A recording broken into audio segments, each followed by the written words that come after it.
যে সন্তানটা মুসলিম বাবা মার ঘরে জন্ম হয় সে সাধারণত মুসলিম হিসেবে জীবন অতিবাহিত করে, আর যে সন্তান হিন্দু বাবা মার ঘরে জন্ম নেয় সে সনাতনী ধর্মে দীক্ষিত হয়। এতে মানুষের তো কোনো হাত নেই, স্রষ্টার চাওয়াতেই তো সে হিন্দু ঘরে জন্ম নিয়েছে। মুসলমান না হলে তাকে কেন জাহান্নামে যেতে হবে? তার জন্য ধর্মান্তরিত হওয়া কি সহজ কথা? ধন্যবাদ। যে হিন্দু বোন প্রশ্ন করেছেন সেই বোনকে আমি বিনয়ের সাথে বলতে চাই, আল্লাহ রাব্বুল আলামিন আমাদের প্রত্যেককে বিবেক দিয়েছেন। যাকে আল্লাহ বিবেক দেন নাই, যিনি মানসিকভাবে সুস্থ নন, সেই লোকটা এই জবাবদিহিতার আওতায় নাই। আল্লাহ যাকে সুস্থ বিবেক দিয়েছেন তাকে তার বিবেক সত্যের প্রতি অনুসন্ধান করার, সত্যের পথ খুঁজে বের করার শক্তি সামর্থ্য দিয়েছেন। এটা ঠিক যে মুসলিম পরিবারে জন্মগ্রহণ করার কারণে একজন শিশু একটা অ্যাডভান্টেজ পায় ইসলাম গ্রহণ করবার জন্য। একজন শিশু তিনি অন্য ধর্মাবলম্বী মা বাবার ঘরে জন্মগ্রহণ করার ফলে সে এই অ্যাডভান্টেজটা পায় না, এটা ঠিক। কিন্তু আল্লাহ যে তাকে বিবেক বুদ্ধি দিয়েছেন, সেই বিবেক বুদ্ধি খরচ করা তার কর্তব্য। তার কাছে ইসলামের দাওয়াত যদি পৌঁছে থাকে, ইসলাম যে একমাত্র সত্য ধর্ম, সেই আহ্বান যদি পৌঁছে থাকে, আল্লাহ কোরআনে বলেছেন ইন্নাদ-দীন ইনদাল্লাহিল ইসলাম, ইসলাম হলো আল্লাহর কাছে একমাত্র মনোনীত দিন। আল্লাহ বলেছেন ওয়া ইয়াবতাগি গায়রাল ইসলামি দীনান ফালান ইউকবালা মিনহু, যে ব্যক্তি ইসলাম ছাড়া অন্য কোন ধর্মকে দ্বীন হিসেবে গ্রহণ করবে সেটা আল্লাহর কাছে অ্যাকসেপ্ট হবে না।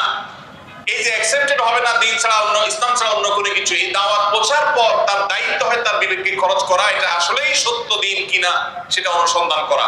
সে এতটুকু যদি না করে তাহলে সে তো আল্লাহর কাছে দায়ী হবে। হ্যাঁ, যেটা আপনি বলেছেন যে অমুসলিম পরিবারে জন্মগ্রহণ করে ইসলাম গ্রহণ করা কি সহজ কাজ? না, সহজ কাজ না, কঠিন কাজ। আর এই কঠিন কাজের জন্যই তো তার বিনিময় এত বেশি যে সে যত পাপ করেছে আল্লাহ তাআলা এই কঠিন কাজটা করার কারণে তার সব মাফ করে দিবে। আল ইসলামু ইয়াহদিমু মা কানা ক্বাবলাহু, ইসলামের আগে সবগুলো আল্লাহ তাআলা মাফ করে দিবেন, কারণ সেই কঠিন কাজটা করেছে। মুসলমানকে তো এরকম আল্লাহ তাআলা তার পুরো প্রোফাইল ডিলিট করে দেওয়ার মতো কথা বলেন নাই। এটা নতুন ইসলামে যারা আসবেন তাদের জন্য রয়েছে। আর যারা খ্রিস্টানদের সম্পর্কে আল্লাহ বলেছেন আহলে কিতাবদের সম্পর্কে যে তারা যদি ইসলামে আসে তাদেরকে ডাবল সওয়াব আল্লাহ তাআলা দিবেন, কষ্ট হবে, ফ্যামিলির বিরুদ্ধে তাকে যেতে হবে। এই জন্যই তো আল্লাহ তাআলা এই রিওয়ার্ড গুলো তাকে দিচ্ছেন। আল্লাহ আমাদের সবাইকে হেদায়েত লাভ করার তৌফিক দান করুন।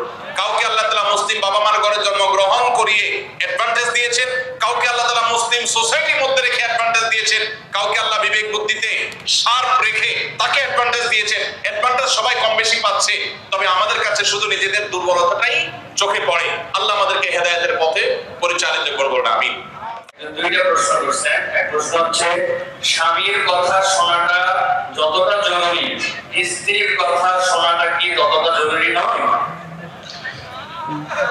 স্বামীর কথা যতটা শুনবেন স্ত্রীর কথাটাও কি ততটা শুনবেন কিনা? দেখুন, পৃথিবীতে ফ্যামিলি ব্যবস্থাপনা ইসলামে একটা আছে, আর এর বাইরে পশ্চিমাদের আরেকটা আছে। দুইটা সিস্টেম। ইসলামের ফ্যামিলি ব্যবস্থাপনা হলো আল্লাহ তাআলা কোরআনে পরিষ্কারভাবে নির্দেশ করেছেন আর রিজালু কাওয়ামুনা আলান নিসা, পুরুষদেরকে আল্লাহ রাব্বুল আলামিন নারীদের উপরে দায়িত্বশীল করেছেন, তাদেরকে আল্লাহ তাআলা অভিভাবক বানিয়েছেন। এখন যদি কেউ নারী এবং পুরুষকে সমান সমান করতে চায় তাহলে তার পরিণতি কি হতে পারে পশ্চিমের দিকে তাকালে বুঝতে পারবেন। ভাইরা আমার, একটা ছোট্ট মুদি দোকানও যদি আপনি চালাইতে হয়, একজন মালিক আর একজন শ্রমিক বা কর্মচারী থাকা লাগে কি লাগে না? দুইজনই মালিক, সমান সমান শেয়ার, দুজনই দোকানটা পরিচালনা করে, দোকানটা ঠিক মতো চলবে? কারণ সকাল বিকাল গন্ডগোল বাঁধবে, ঠিক না ঠিক? এভাবে কোনো দোকান যদি না চলে তাহলে একটা সংসার কখনো সুষ্ঠুভাবে চলতে আপনি কাউকে না কাউকে অভিভাবক মানতেই হবে। হ্যাঁ, এর মানে এই না যে অভিভাবক যা খুশি তা করতে পারে, জুলুম করতে পারে, অন্যায় নির্দেশ দিলেও সে অধিকার আছে, সেটা ইসলাম বলে না, কখনো বলে না। ভাইরা আমার, আজকের পৃথিবী নারীদেরকে সমান অধিকার দিতে বলে, ইসলাম ন্যায্য অধিকার দিতে বলে। ইসলাম কি দিতে বলে? সমান দিলে সবসময় সমতা হয় না, ন্যায্য দিলে সবসময় সমতা, ন্যায্যতা যেটা যৌক্তিকতা সেটাই হয়। আল্লাহ আমাদেরকে বোঝার তৌফিক দান করুন। মা বোনরা যদি যৌক্তিক কোন আবদার চাহিদা পেশ করেন সেটা স্বামী কখনো কখনো শুনতে বাধ্য যদি সেটা তার অধিকারের বিষয় হয়, আর কখনো কখনো বাধ্য না হলেও স্বামীকে আল্লাহ তাআলা উদ্বুদ্ধ করেছেন। নবী করিম সাল্লাল্লাহু আলাইহি সাল্লাম তার স্ত্রী আমাদের মা আয়েশা রাদিয়াল্লাহু তাআলা আনহাকে খেলা দেখতে নিয়ে গেছেন।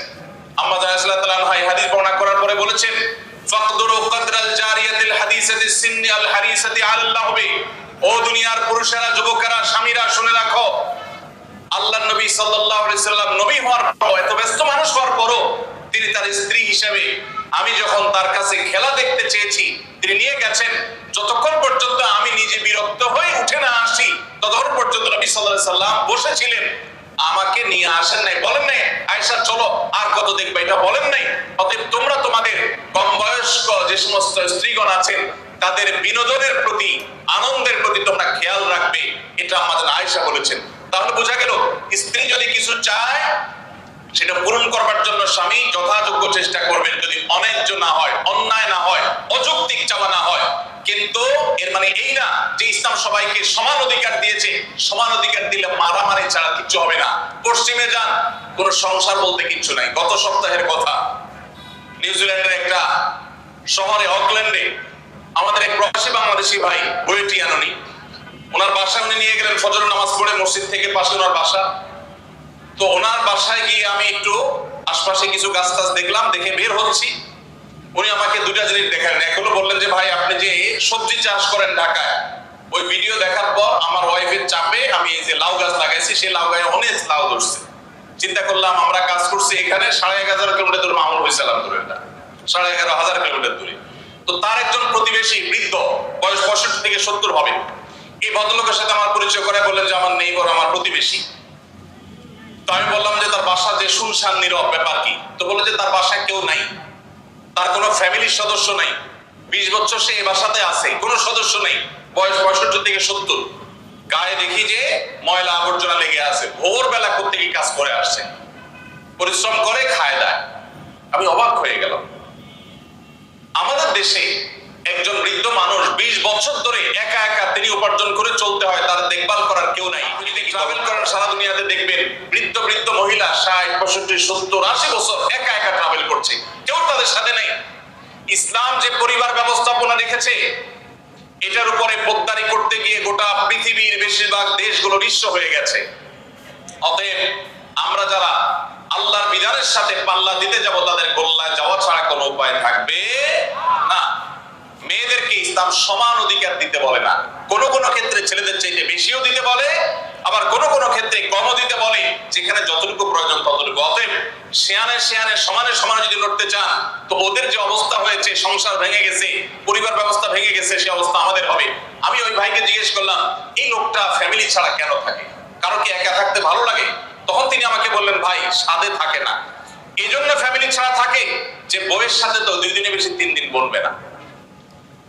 নিয়ম হলো, আইন হলো, বেশিরভাগ উন্নত দেশগুলোর আইন একই রকম।